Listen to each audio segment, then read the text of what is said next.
Okay, how you would get her, you guys all know, just be a low jab if you're moving around. Okay, we start from this position. I'm going to come in with a back fist. The minute you get into the, feel this energy here, you usually line open here, then you just come back up again with a knee and then a headbutt.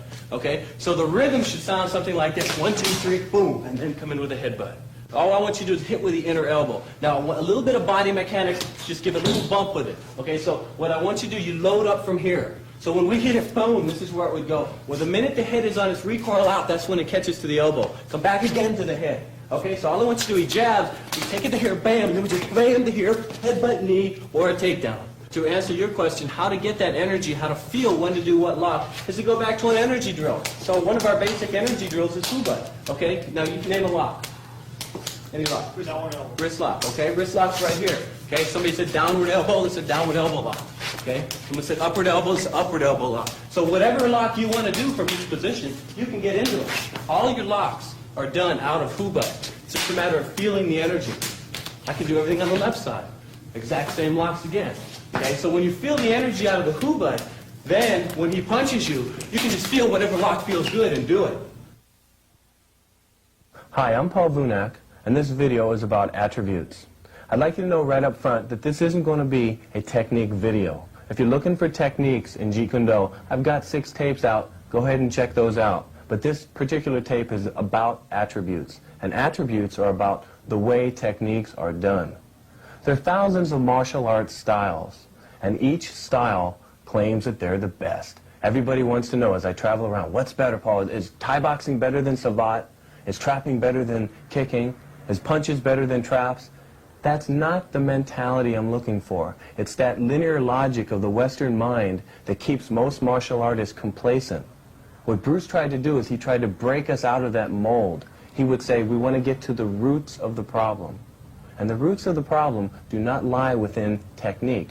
They do not lie within martial arts style. The roots of the problem lie within attributes. Attributes are qualities that make techniques work. A quality like speed, or power, or timing, or spatial relationship, or line familiarization. These are all of the qualities that if you put 2 people in a room, one person walks out, the other person gets carried out. The person that walked out had the superior mix of attributes. Now what I'd like you to do is check out this film clip I have. It's not about martial arts, but it's what I consider very good attributes.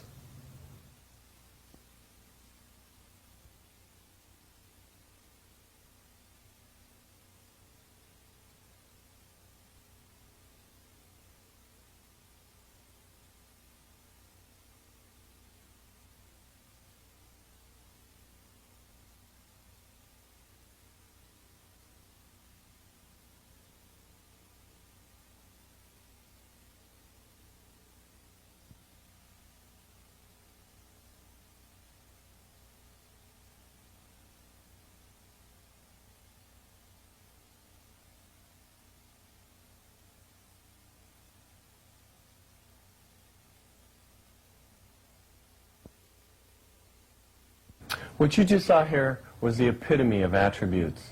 But I want you to pick up on a point. The techniques that they did, a tackle, a pass, a slam dunk, these are the same techniques that every other basketball or football player does. Go all the way back to high school. High school players dunk. High school players pass the ball, they dribble, they shoot, they set screens. College players, same thing. These are the techniques of the game. NBA, same thing. But why are there a few individuals that stand out, excel? Your Magic Johnsons, your Dominique Wilkins, your Michael Jordans. What makes these people different? They don't know any style of basketball that's better than any other style of basketball. It's not a hard style of basketball or a soft style or a circular style. It's just one thing. Their attributes happen to be a higher level. So this is the same thing with martial arts. Why people stand out in sports is the same reason for why they stand out in martial arts, because their attributes are a higher level.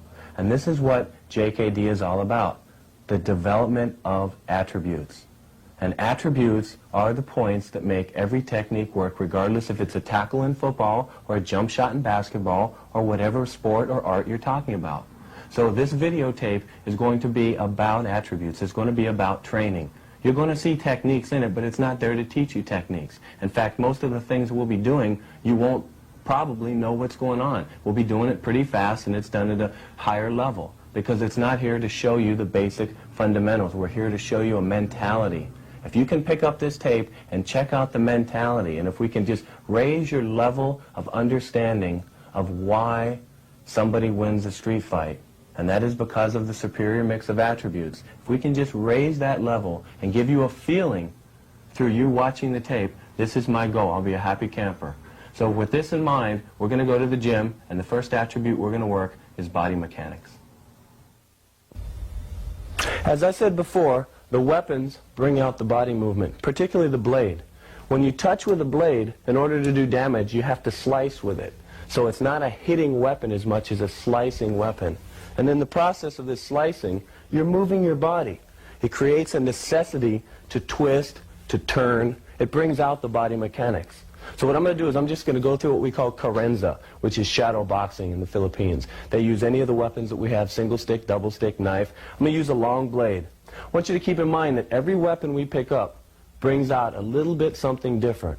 The long blade brings out a lot of twisting, a lot of cross steps. I'm just going to go through a few motions. Just try to key in on what I'm doing, particularly the footwork.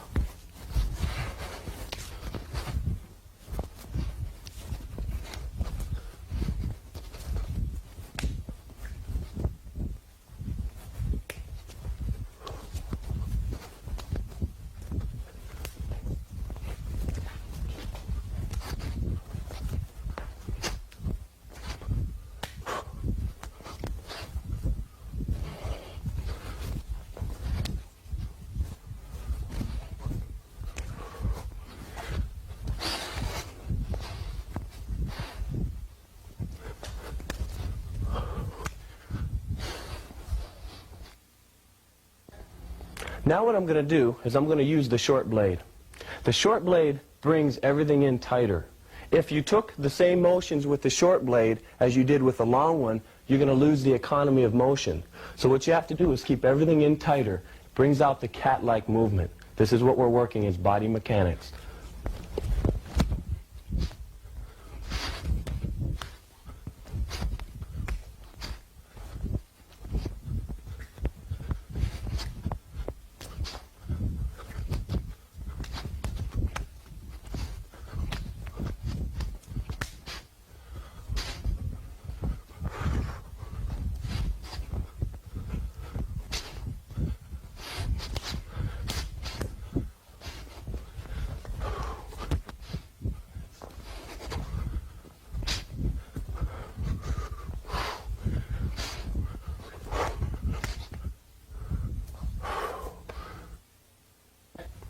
Now, remember, we're working body mechanics. And the body mechanics with a knife transpose itself to empty hands. Let's just take one technique. Mark, you give me a jab.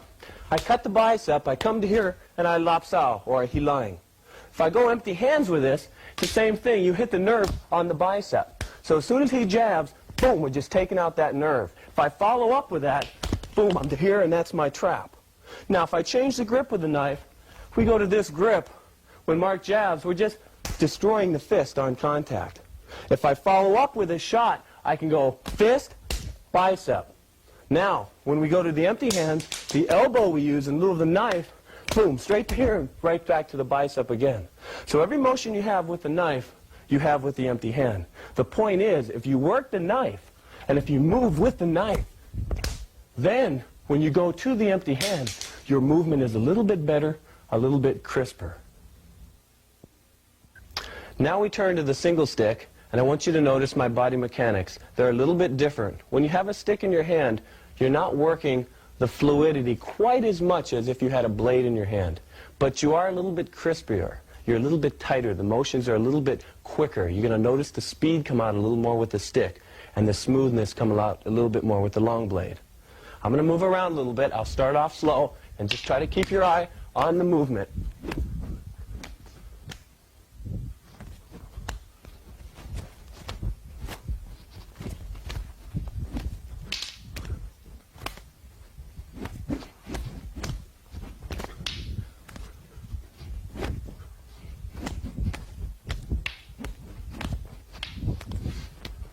Now on round two, I'm going to slow it down, and I'm going to go over some of the different strikes that you use with the stick. And I want you to notice that because of the variety of strikes you have with the stick, each strike brings out a different type of body mechanic. For example, this is an abanico. If you notice my twisting, whereas this would be a redondo, and this is a different type of twisting. So if you just notice the long motions, then the tight motions, and each motion brings out something a little bit different. I'm just going to move around, try to key in on the motions.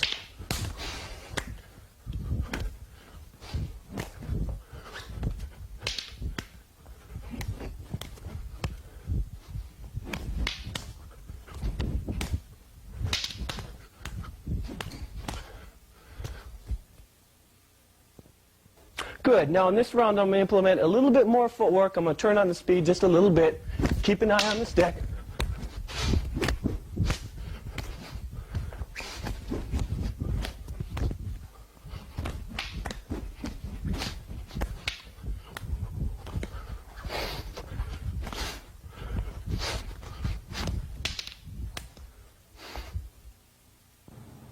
Now our next attribute is going to be speed.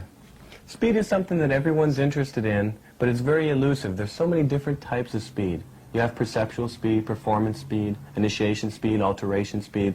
Speed is a matter of the brain, and it's not a matter of the body so much. Speed is a way of thinking. So what we're going to do in the tape is we're going to just show you how we would train when we train speed. We're going to hit the focus gloves the way we normally would. But you're going to look at it and say, how am I going to get any faster watching this guy punch? And if you understand that speed is a question of the brain, then how you're going to get faster by watching somebody punch the focus gloves is going to be just the way they do it. The intensity, the way they wait, and then you build up, and then you finally explode. So if you understand that speed is a question of the brain, and it's a question of getting the signal from the brain to the muscle in a more efficient manner, then that's the first step in getting faster. Just the knowledge of knowing that it's up here and it's not here. So what you want to do is get used to shooting a lot of juice from the brain to the muscle. Just get used to just getting yourself pumped up until, boom, you can just explode into something, and then you sort of relax. And when you get that feeling started, that's your first step in getting quick. So what I'm going to do is I'm going to give you a few pointers on how to do that. Now here's one pointer. I want you to take any motion that you want to get quicker, and I want you to break it down into two parts. So for example, if you use a jab, we go from here all the way out and all the way back. That's the full motion. Now what we're going to do to get you quicker is just have you do half of that motion, from here to here, and then back. So you just work the first half of the motion. Then you work the second half of the motion on the retraction. I'm going to repeat all this in the gym for you again. The main concept that I want you to get is A, it's a question of the brain, it's a question of building an emotional climax there, and B, break all of your motions in half and just work half of the motion first. And if you understand that, you're on your way to getting a little bit faster. Okay, so let's go to the gym and I'll show you a few training techniques and we'll see what we can do with that. Now, the two concepts that we covered are, one, breaking any motion that you want to improve the speed on in half and working each separate half of that motion. And the second concept was taking the juice from the brain and sort of turning up that mental, emotional volume to where that juice, that signal from the brain to the muscles happens quicker and more efficiently. We're going to take one at a time. We'll start with breaking a motion in half. It's the first step to increasing your speed. So we're going to take a jab, for example. The jab starts here, goes from 0, 50 to 100 and then back. What you do is you work from 0 to 50 first for whatever amount of time you want. So you move around and you just work the first half of the jab. This motion will get you faster because if you take it and split it in half and work one half of the motion, you're going to be twice as fast. This is the first half of the jab. Then we take the second half. So you take it from 50 and just pull it back. So you're working the second half and you're working the first half. You do this with any strike you want to increase your speed on.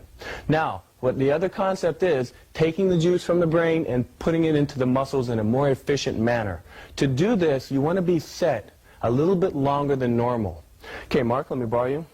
We're going to start with a kick. Now, when I say set longer than normal, I'm talking about You want to get yourself in a posture that you normally aren't. To use the focus gloves properly, we should both be up, moving around, jabbing, crossing, kicking, getting a variety of different strikes.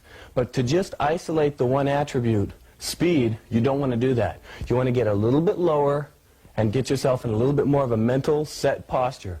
So the strike is here. Here's the glove. I'm getting myself set and prepared. As I think in my brain, I'm counting to 10. When I reach 10 in my brain, this is the climax, so to speak. So when I'm about to kick, I'll burst at 10.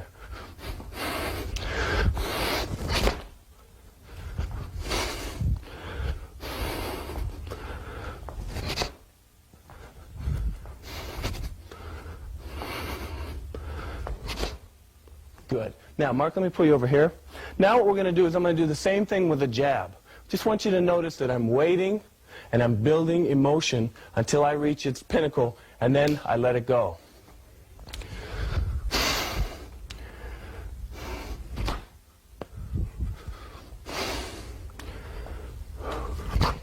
Normally you would never get set like this. You want to move around in a fight. This is just to work the initiation speed.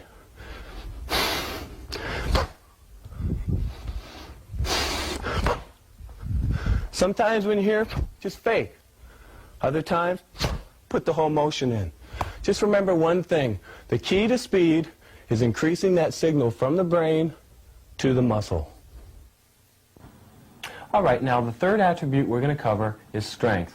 And like speed, there are different types of strength. The type of strength we're looking to get is what we call isometric strength. Like in Asano, when you touch him and lock up with his arms, chi-sawing, sort of feels like an iron band. It feels like you could do a chin-up on his arms. This is a sort of strength. Bruce had this type of strength. It's developed through isometrics. So what we're going to do is we're going to go to the gym, and I'm going to discuss all the different types of strength with you and how to get the particular type of strength that's most conducive for what we do. In talking about strength, I want you to know that there are several different types of strength. You have power lifters. Power lifters are good at lifting a lot of weight from a static position. Then you have bodybuilders. Bodybuilders lift about 3/4 of their max over and over again. This is for the aesthetics. We're not interested in that at all. Then you have swimmers. You have wrestlers. You have gymnasts. All of these are different types of strength.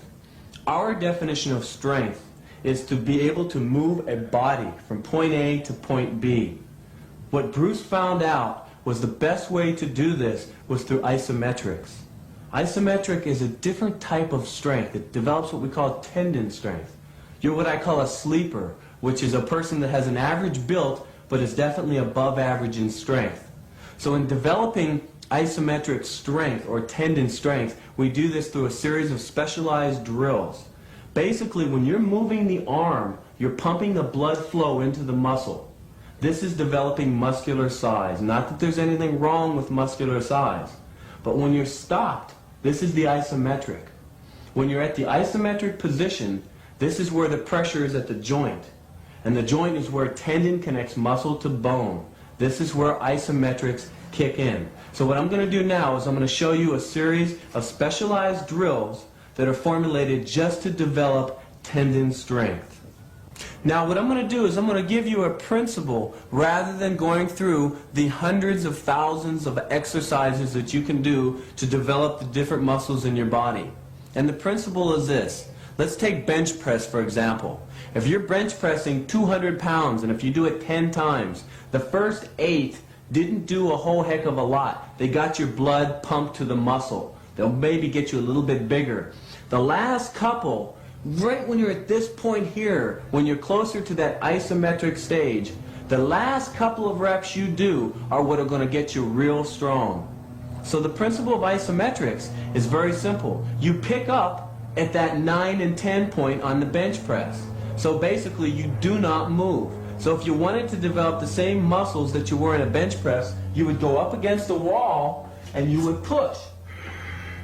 And you're pushing here as hard as you can for a series of about 10 seconds. 10 seconds is all you need with isometrics. So the bottom line is this. Any exercise you want to develop or any muscle you want to develop, you just basically put yourself in the position to where you cannot move. Let's say, for example, you want to develop your jab.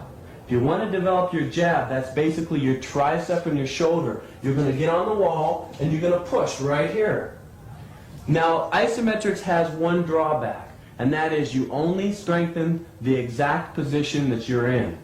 For example, if I'm doing a curl, my entire arm is getting strong from point A to point B.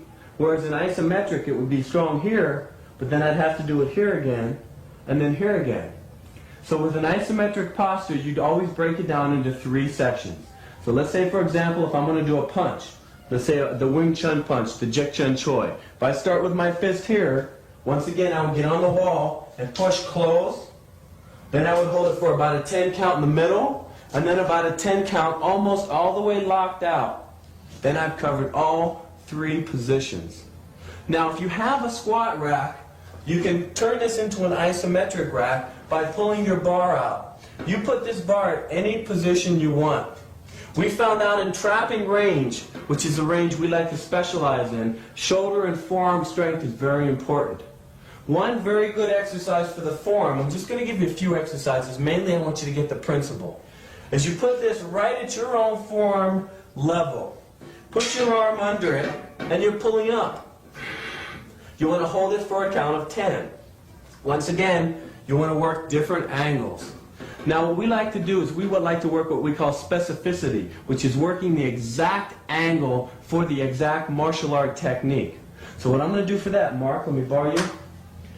If you're interested in Wing Chun, let's say you want to develop your lop sao, which is the pulling hand, what you do is you get into a lop sao position. Then you just lock it out from here, and we both pull. And we're pulling as hard as we can from this position for about 10 seconds. Then we switch to the left, and we do the same thing. This is the lop sao. What you're working here is this forearm muscle. Now if you want to work your shoulders, Mark would get in this position, and I'm going to lift up and out, and you're working your forearms, or your shoulders. Now from this position, I switch it around where my forearms are down, and I'm working his shoulders, and he's going up. Now from this position, say you wanted to work the twisting muscle in the forearm for, let's say, a wrist lock, to have this type of strength. To be able, once again, our concept is to move a body. This is the most important thing. So from this position, we grab the forearms, locking out the elbows, and we're twisting as hard as we can. And we do the same thing on the left. These type of exercises don't get you real big. But once again, you're what I call a sleeper. You're a lot stronger than what you look. So once again, let's review the concept. Isometrics, you hold for 10 seconds. You work all 3 positions. And the bottom line is any particular exercise you want to do or any particular technique you want to do, you use your imagination to fix yourself in the fixed position, and then you hold it for a 10 count. I'm going to give you one more example. Let's just say the foot sweep. If this is a foot sweep, if I come into this position right here and this is my sweep, this is the muscle I want to use. So for training, we would just lock it out here and hold it. This is now working the inner loin, which is a muscle for a foot sweep. So if you can just take these few examples I've given you and use your imagination, take those principles that you have and develop your own isometric strength. Our 4th attribute is reflexes. Reflexes is a type of speed, but it's not. And why I say that is the signal does not go through the brain. This is why it's reflexes. For example, if you touch a hot stove, you're going to pull away before the signal ever went to the brain to tell your muscle to pull away. So the concept of behind reflexes is that there is no psychic hindrance. You're not thinking. You're just moving. And the best way to just move without thinking is the weapons. The weapons bring out a type of reflexes that is unbelievable because there's an incentive there. If you miss, you get hit.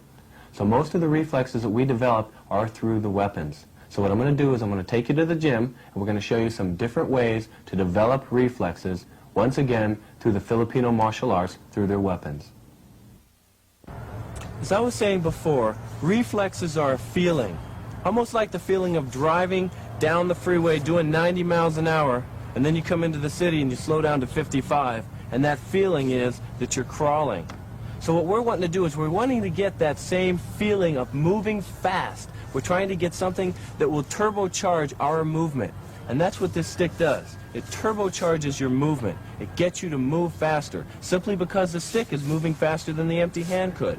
So when we're training together, we have to respond to the stick. So what we're about to do now is a training drill. It's called Sombrada, and you're going to watch us respond to the speed of the stick.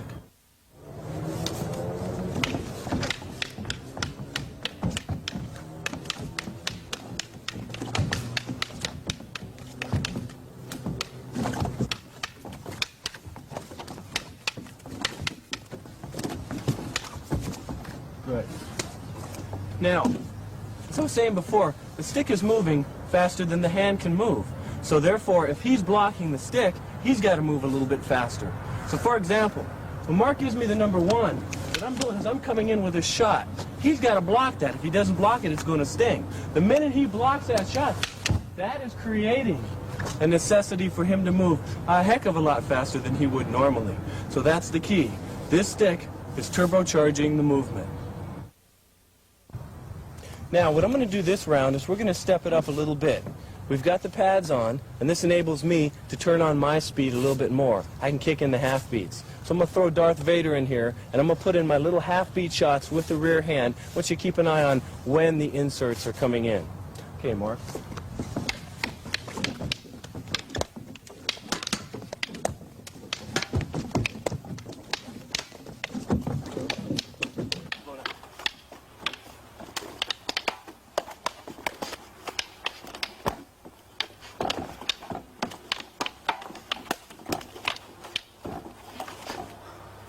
Now, what that does is this keeps them honest. We stay flowing back and forth a little bit, and then every now and then I'm putting in that half beat. And that's what he's trying to do, is catch that half beat.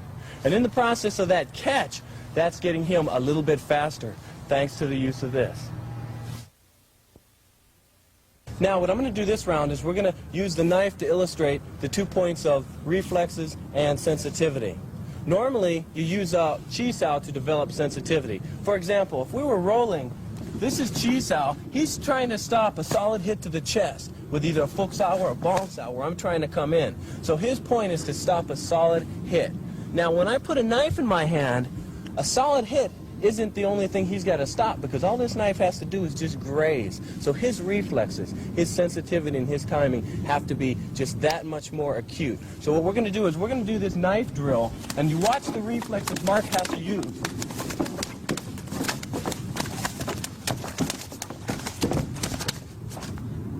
Good. Now what he's doing there is he's stopping the knife from cutting him. I'm trying to thrust at the neck. I'm circling to the stomach.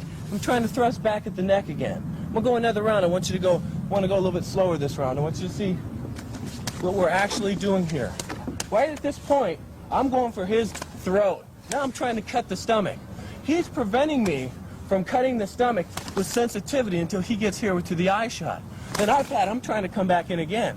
He doesn't know if I'm going to go here, or if I'm going to go down, or if I'm going to come back here or around here. So his reflexes have to compensate for the speed of this knife. Our next attribute is going to be about power. Now, power is the ability to use your strength quickly. And quickly means that the opponent is moving. If you're focusing on an inanimate object, that has nothing to do with power. Breaking bricks, boards, chopsticks to the throat, tongue push-ups, that has nothing to do with power. I have very little patience for that. Power is a boxer, a Thai boxer. You want to find power, glove up and get in with somebody. But breaking boards and breaking bricks, well, that's not it. That's got nothing to do with the actuality of functional power. So what I want you to keep in mind are the important points. And the important points of power, the people that get power, the boxers, the Thai boxers, are very simple, because it's the same as sports. Number 1, they have body torque. Number 2, they have intensity. Number 3, they have body mechanics. They don't need to yell, they don't need to scream, they don't need to ki-eye, they don't need a belt. They just, boom, have an athletic ability about them. They move, they hit. That's what power is all about. So let's take you to the gym, we'll explain it a little bit more, and check out some of the ways that you can get a little bit better power. In talking about power, I want you to remember 4 things. You have accurate timing, correct placement, mental application, and body mechanics. Accurate timing is you're timing the opponent when he's coming in at you, like two cars hitting head on. Correct placement is that you're hitting solid, you're not grazing off the skin. And mental application is the juice you put from your brain into your punch. And then you have body mechanics. Body mechanics we get from the weaponry. Whether it be a stick in your hand or a knife or empty hand, regardless, you have to torque your body to make it work. After you put down the weapon, that same body torque or body mechanics goes into the empty hands. So what I'd like you to do is watch the movement and key in on the legs. That's the most important thing. I'm just going to play around. We don't always go as hard as we can go. You jab light, and you cross, and then you eventually put some more power into it. Keep an eye on the legs. You don't hit with just your arms. You hit with your legs. You hit with your whole body. Watch the footwork and watch the body hitting.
Now I'm going to talk a little bit about power and kicking.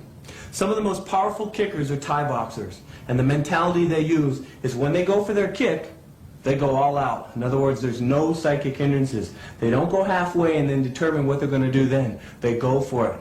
One of the other things they do is they go through their target. They don't see the front of the target, they see behind it, and they use full torque. We borrowed some of the mentalities from Thai boxing when we kick. I want you to look at the movement and the body torque and the twisting of the waist. Just going to do some Thai low kicks.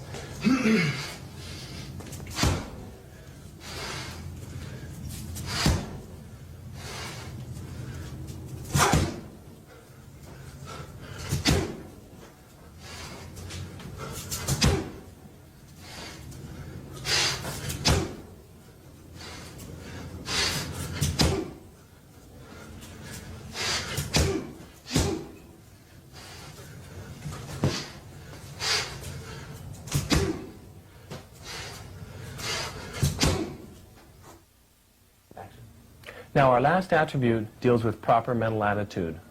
What we mean by proper mental attitude is the ability to be intense in a fight and also to be relaxed. And this intensity and relaxation has to fluctuate according to the range you're in. When you're in long range, you're moving, you're sticking, you're stop hitting, you're in your preliminary analysis of the fight. It's your first few seconds. You don't know this guy. It does you no good to be a screaming, raging banshee out in that range. That's the killer instinct in the wrong range. That's the person that's going to get himself stop hit. Now, when you come into closer range, when you're into trapping range, close enough to where you can headbutt him, he can headbutt you, you can elbow him, vice versa, that's the range that you need killer instinct. That's when it's got to click on. And when it clicks on, it's got to go all the way. Like a rag doll. You have no mentality. There is no you. There's only him. If you're worried about yourself getting hurt, you're in the wrong frame of mind. That's not the proper mental attitude. So you have to have control to a degree and then complete abandon. And this control and abandon is, as Carlos Castaneda would say, the warrior's way. And the warrior's way is the proper mental attitude. Now, when we talk about proper mental attitude, we're talking about it on the physical front. But as Dan Insano has stated before, that's only the tip of the iceberg. The street fighting is only the tip. That's what most people see. The mass of the iceberg is underneath the water. This is what you don't see. The things you get out of martial art that I regard as much more important than the street fighting. The mental, the emotional, then finally building your way up to the spiritual. But what's nice about starting at the physical door is it doesn't tend to be hypocritical. You start out building a nice foundation. You're impeccable in everything you do on the physical front. Every jab you throw, every move you make, every time you hit the heavy bag, you do it like it's the very last time you're ever going to do it. And when you develop those habit patterns, they tend to transfer over to the mental, to the emotional, and then finally to the spiritual. So what we're trying to do is achieve the spiritual, and our particular path is through the physical. There's many paths to do it. That's just the one we chose.